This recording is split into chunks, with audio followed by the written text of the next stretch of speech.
Hello dear my friends, स्वागत है आप सभी का आज के इस सेशन में। और सबसे पहले तो बहुत बहुत कॉन्ग्रेचुलेसन आप सबको।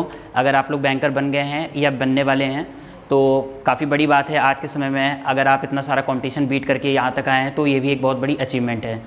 तो इसी अचीवमेंट को बरकरार रखते हुए एक अगला कदम होता है आपके लिए JIB और CIB, जो कि IIBF द्वारा कराया जाता है। IIBF जैसे कि institute of banking and finance, तो ये एक इंस्टीट्यूशन है। ये क्या करवाता है कि जो बैंकर्स होते हैं उनके लिए फ़र्दर इंक्रीमेंट और प्रमोशन के लिए और या उनकी जो प्रोफेशनल नॉलेज है उसको इन्हेंसमेंट के लिए, तो ये एक एग्ज़ाम कंडक्ट कराता है। ये प्रोफेशनल कोर्स बोल सकते हैं हम लोग इसको।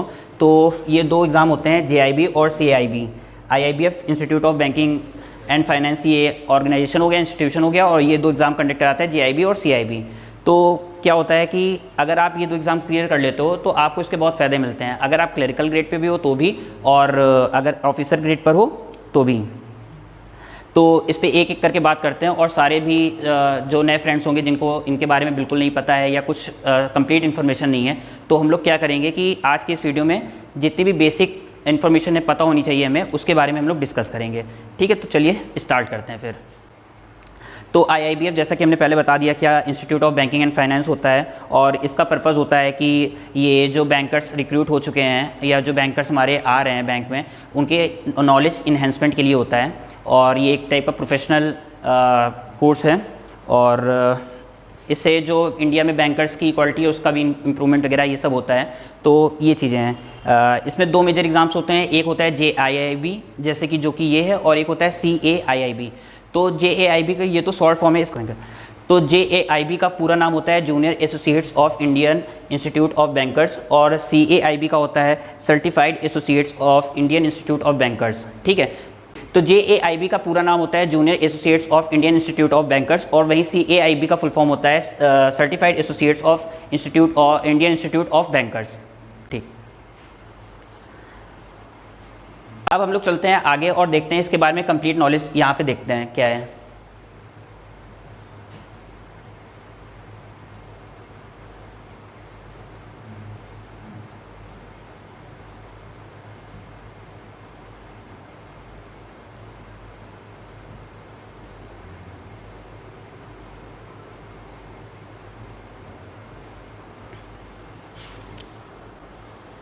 अब क्या बात करने जा रहे थे? तो आज के इस वीडियो में जो हम लोगों का टॉपिक रहने वाला है वो रहना है IIBF क्या होता है बता दिया, JIB क्या है आपको ये भी हमने बता दिया है। यहाँ पर एक मिनट, यहाँ पे ये कलर चूज़ करते हैं। हाँ ठीक है, तो हम लोगों ने ये डिस्कस कर लिया कि IIBF क्या होता है, JIB क्या होता है, CIB क्या होता है, इसका एडवांटेज क्या होता है। इससे आपको सैलरी इंक्रीमेंट मिलता है और प्रमोशन में आपकी हेल्प करता है। तो हमारे पास क्या दो एडवांटेज बड़े हो गए, दो बड़े एडवांटेज ये हमारे पास ये हो गए कि एक हमारा सैलरी इंक्रीमेंट होता है, और हमारा क्या होता है प्रमोशन में हेल्प करता है। प्रमोशन में हमारा ये हेल्प करता है। ठीक, तो एक सैलरी इंक्रीमेंट हो गया और एक हो गया प्रमोशन हमारा फ़ायदा। फ्रीक्वेंसी क्या होता है, ये साल में 2 बार होता है। इसकी 2 साइकिल आती है। एक आती है मई जून के मंथ में, जो कि अभी रिसेंट में जो आपके दूसरे साथी होंगे बैंक में या जो सीनियर कलीग्स वगैरह होंगे वो अभी एग्ज़ाम दे रहे हैं। ठीक है, और एक आता है अक्टूबर नवंबर में। तो इसमें हम लोग, एक आती है साइकिल मई जून में और एक साइकिल आती है अक्टूबर नवंबर में। तो ऑब्वियसली मई जून वाले में हम लोग एलिजिबल नहीं हैं, तो हम लोग क्या करेंगे अक्टूबर नवंबर वाले में साथ में तैयारी करेंगे और अच्छे से इसको क्रैक भी करेंगे और इसको टारगेट करते हैं। एलिजिबिलिटी की बात करते हैं, तो एलिजिबिलिटी में ये होता है कि आपकी IIBF में मेंबरशिप होनी चाहिए।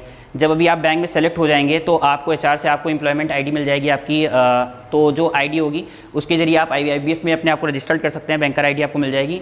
तो या तो वो होनी चाहिए, या अगर कोई बैंकर नहीं है अभी तो वो DBF दे सकता है। DBF क्या है कि diploma in banking and finance है, diploma in banking and finance है। इसमें क्या होता है कि सिलेबस पूरा सेम है, JIB का जो है चीज़ है वही पूरा DBF में है। बस अगर किसी के पास IIBF की मेंबरशिप नहीं है अभी, जैसे अगर कोई वेटिंग लिस्ट में है, रिजर्व लिस्ट में है, या अभी बैंकर बनना चाह रहा है, उसके पास भी टाइम है, तो वो DBF कर सकता है। सिलेबस पूरा वही होता है और एग्ज़ाम भी वही होता है, बस केवल नाम अलग अलग होता है। जिनके पास IIBF मेंबरशिप है वो JIB देंगे, और जिनके पास IIBF मेंबरशिप नहीं है वो DBF एग्ज़ाम देंगे। सिलेबस वही है, पैटर्न वही है, एग्ज़ाम वही है, एग्ज़ाम डेट भी वही है, सब कुछ वही है।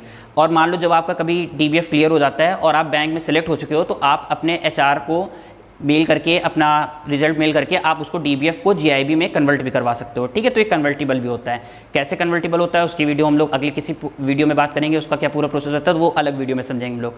खैर ये बात चीज़ यहाँ पर हो गई। एलिजिबिलिटी आपको समझ में आ गई। क्लरिकल और पीओ के बारे में यहाँ पर बात कर लेते हैं।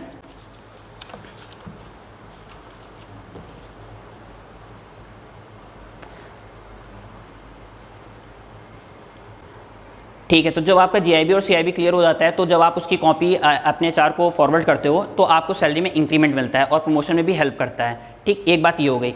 अब बात करते हैं अगर आप क्लरिकल कैडर में हो या आप या क्लरिकल रैंक पे हो तो आपको क्या कर सकते हो कि अगर आप अपना दोनों एग्जाम पास करते हो तो आपको सैलरी में 3 इंक्रीमेंट मिल जाते हैं, ठीक। तो क्लरिकल में अगर आप हो तो आपको यहाँ पे दोनों एग्जाम्स क्लियर होने पर आपको 3 इंक्रीमेंट मिल जाते हैं, ठीक। और यहाँ पे अगर आप पीओ तो आपको यहाँ पे 2 इंक्रीमेंट मिल जाते हैं, ठीक है। ओवरऑल सैलरी में आपकी 10,000 तक का अप्रॉक्स इंक्रीमेंट हर मंथ की सैलरी में आ जाता है। तो ये एक बहुत ही अच्छी चीज़ है तो जिसके बारे में हम लोगों ने जाना। अब इसके बारे में थोड़ी और डिटेल देख लेते हैं, उसके बाद फिर जो आपके और डाउट्स होंगे तो आप कमेंट सेक्शन में बता सकते हैं, फिर हम लोग उसको अगले वीडियो में भी देखेंगे, ठीक।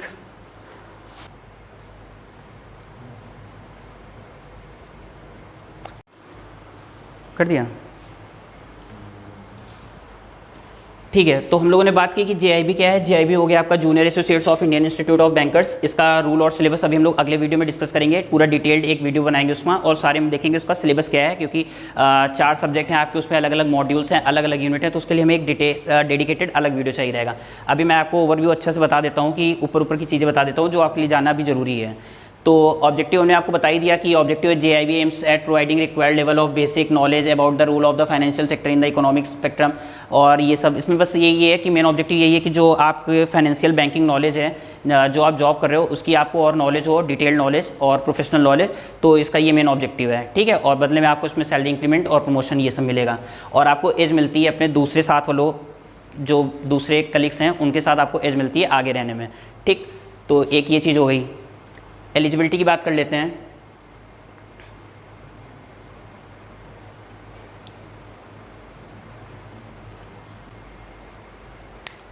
तो बात करते हैं इसकी एलिजिबिलिटी की। एलिजिबिलिटी देख लेते हैं यहाँ पे। एलिजिबिलिटी क्या है कि एलिजिबिलिटी बस आप 12th पास होने चाहिए या उसके इक्विवेलेंट आपके पास कोई डिप्लोमा डिग्री होनी चाहिए। और दूसरी एलिजिबिलिटी ये है कि जैसे आप अगर 12th पास हो तो आप डीबीएफ के लिए तो अप्लाई कर सकते हो अगर आपके पास आईआईबीएफ की मेंबरशिप है, ठीक। अगर अभी आप बैंकर नहीं बन पाए हो और जर्नी में हो बैंकर बनने की तो आप डीबीएफ दे सकते हो। और अगर बैंकिंग आपको एम्प्लॉय आईडी वगैरह मिल चुकी है और आप आईआईबीएफ में रजिस्टर्ड हो चुके हो तो आप जीआईबी का एग्ज़ाम दे सकते हो, ठीक। तो ये हो गई एलिजिबिलिटी, ठीक। एलिजिबिलिटी में कुछ ऐसा कुछ खास है नहीं। अब आगे देखते हैं।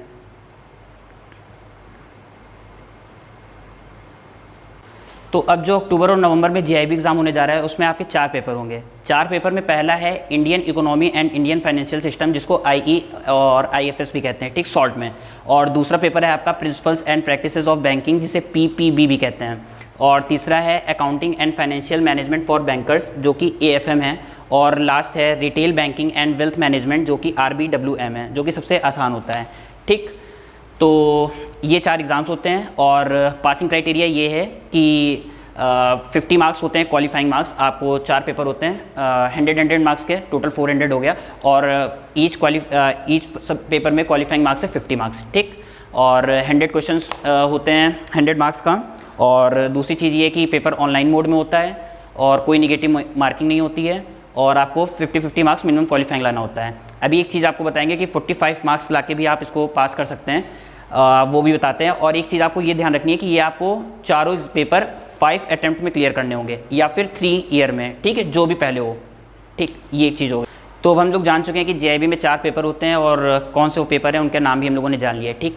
एक चीज़ आपको और बतानी है, यहाँ पे ऐड करना चाहेंगे कि आपको मिनिमम पास करने के लिए चारों पेपर में 50-50 लाना होगा 100 में। लेकिन अगर आप सिंगल अटेम्प्ट में सारे पेपर देते हो तो अगर उसमें एटलीस्ट 45 मार्क्स भी ले आते हो तब भी आप उसको पास कर सकते हो। बस कंडीशन ये है कि आपको सिंगल अटेम्प्ट में सारे एग्जाम देने होंगे, तब आप 45 करके भी कर सकते हो। और एग्रीगेट परसेंटेज 50% बनना चाहिए, ये चीज़ ध्यान रखनी है, ठीक है। अभी आपको हो सकता है कि ना समझ में आ रहा हो, तो ये जनरल ओवरव्यू है। इसके बाद अगला वीडियो आपकी डिमांड पे फिर आएगा, तो फिर उसमें हम लोग डिटेल्ड हर चीज़ अच्छे से जानेंगे, जो आपके डाउट्स होंगे उसको भी कवर करेंगे, ठीक है। पॉज कर दूं, ठीक है। अब देख लेते हैं एग्जामिनेशन फीस के बारे में जान लेते हैं, क्योंकि अगर आप पहली बार इसको देने जा रहे हो, फर्स्ट अटेम्प्ट है आपका, फर्स्ट अटैम्प्ट है आपका तो फीस आपकी 4,000 रुपये होगी और प्लस जीएसटी जो भी होता हो, और उसके बाद के अटैम्प्ट के लिए आपकी फ़ीस 1300 प्लस जीएसटी होती है। ठीक, तो ये इसका फ़ीस का स्ट्रक्चर है। तो अब बात कर लेते हैं, एक चीज़ और देख लेते हैं यहाँ पे क्या है pattern of examination. Pattern of examination ये क्या है कि आपके पास 100 MCQ टाइप क्वेश्चंस होंगे, मल्टीपल चॉइस क्वेश्चंस, और 100 मार्क्स के होंगे वो। सारे क्वेश्चन एक मार्क्स के नहीं होंगे, वो भी हम बताते हैं आगे चल के। और पेपर आपका ऑनलाइन मोड में होगा, कोई भी निगेटिव मार्किंग नहीं होगी अगर आप गेस वर्क करते हो या रॉन्ग क्वेश्चन अटेम्प्ट करते हो। और ड्यूरेशन एग्जाम का 2 आवर्स होगा, 2 घंटे का आपका पेपर होगा। तो अब जो पेपर आपके चारों पेपर होंगे, चारों पेपर में ईच 100 MCQ आएंगे। 100 MCQ में 40 क्वेश्चन ऐसे होंगे जो 0.5 मार्क्स के होंगे, 40 क्वेश्चन ऐसे होंगे जो कि 1 मार्क्स के होंगे, और 20 क्वेश्चन ऐसे होंगे जो 2 मार्क्स के होंगे। तो टोटल 100 क्वेश्चन 100 मार्क्स। ठीक, एक ये चीज़ हो गई। एक चीज़ और,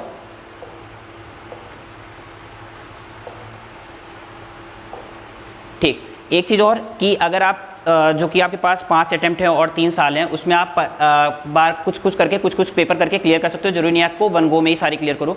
हो सकता है पहले अटैम्प्ट में आपने एक पेपर क्लियर किया, दूसरे अटैम्प्ट में दूसरा क्लियर किया, तीसरे अटैम्प्ट में कोई भी नहीं क्लियर किया, चौथे अटैम्प्ट में फिर एक क्लियर किया, और फिर 5वें अटैम्प्ट में लास्ट क्लियर कर लिया, तो तब भी सक्सेसफुल माना जाता है। तो उस हिसाब से आपको एटलीस्ट 50-50-50 लाने होंगे चारों सब्जेक्ट में, तब आपके 200/400 होंगे, और तब आप जाके ये पेपर JIB क्लियर कर पाओगे। एक तरीका और है कि अगर आप 45 और 65, किसी 3 में 45 ले हो और किसी एक में 65 ले हो, तब भी टोटल 200 बनेगा, तब भी आप पास कर लोगे। लेकिन कंडीशन ये है कि ये एक ही अटैम्प्ट में होना चाहिए, ये किसी एक स्पेसिफिक अटैम्प्ट में ही होना चाहिए, तभी ये चीज़ आप इस तरीके से भी पास कर सकते हो। ठीक, रोक दो। ठीक, तो अब यहाँ पे एलिजिबिलिटी की बात कर लेते हैं। तो एलिजिबिलिटी कुछ ऐसे है कि आप बैंकर होने चाहिए, और अगर आप नॉन बैंकर हो तो आप DBF के लिए जाओ, JIB के लिए नहीं। Same syllabus, same pattern, same exam, same question. और सेकंड है कि आपके पास IIBF की मेंबरशिप होनी चाहिए, और तीसरा है कि JIB का रजिस्ट्रेशन होना चाहिए। बस इतना ही सब कुछ, बस कर दिया। तो बहुत बहुत थैंक यू आप सबका जो आप लोग इस वीडियो में लास्ट तक आए, और ये दिखाता है कि आप लोग अपने करियर के लिए कितना ज़्यादा सीरियस हैं, और आप इतनी बड़ी अचीवमेंट पाने के बाद भी और कोशिश कर रहे हैं और आगे जाने के लिए। तो ये दिखाता है कि आप कितने डेडिकेटेड हैं अपने करियर को लेकर और कितने सीरियस हैं। तो ये तो बहुत बढ़िया चीज़ है। तो आप लोग और सजेस्ट करिए कमेंट में कि हमें किस चीज़ पे और वीडियो डालने चाहिए, या हम लोग किस चीज़ पे और डिस्कस करें, और साथ में तैयारी कर सकते हैं साथ में जुड़ के, और इन्जॉय करते हैं अपनी नई बैंकिंग की लाइफ को। और आप मुझसे इंस्टाग्राम पे भी कनेक्ट हो सकते हैं, जो कि मेरा पेज है बैंकर आदि 369 करके, आपको डिस्क्रिप्शन में लिंक मिल जाएगा, और यहाँ पे एक प्रोफाइल पिक भी लगा देंगे हम, तो आप उससे भी कनेक्ट हो सकते हैं। और यूट्यूब चैनल को सब्सक्राइब करना नहीं भूलना है, आपको लाइक करना नहीं भूलना है, और कमेंट में बताना जरूर है कि वीडियो में क्या इंप्रूवमेंट की ज़रूरत है, और कैसा लगा वीडियो, और कैसा लगा आपको मेरा एफर्ट। और अपनी आप सक्सेस स्टोरी भी बता सकते हैं कमेंट में कि कैसे आप यहाँ तक आए बैंक में, तो हमें भी जानकर अच्छा लगेगा कि, और दूसरे लोगों को भी अच्छा लगेगा। तो चलिए आज का वीडियो फिर यहीं पे ख़त्म करते हैं। बस आपको 3 काम जरूर करने हैं। आपको कमेंट में सबसे पहले बताना जरूर है कि अच्छा लगा या ख़राब लगा वीडियो, और मेरा एफर्ट कैसा था, और क्या चाहिए आपको, किस चीज़ पे अगला वीडियो आना चाहिए, और बस इतना ही कुछ। ठीक है, थैंक यू वेरी मच।